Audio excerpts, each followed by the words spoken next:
భాగల్పూర్కు 45 కిలోమీటర్ల దూరంలో బాంకా జిల్లాలో మందార్ పర్వతము ఉంది. మందార్ పర్వతంలో శంఖగుండము ఉంది. ఈ శంఖగుండము సంవత్సరంలో 364 రోజులు దాదాపు 70 నుంచి 80 అడుగుల వరకు నీటితో నిండి ఉంటుంది.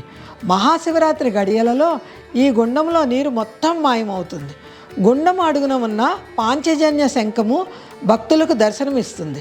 మహాశివరాత్రి గడియలు పూర్తి కాగానే శంఖగుండము తిరిగి నీటితో నిండిపోతుంది.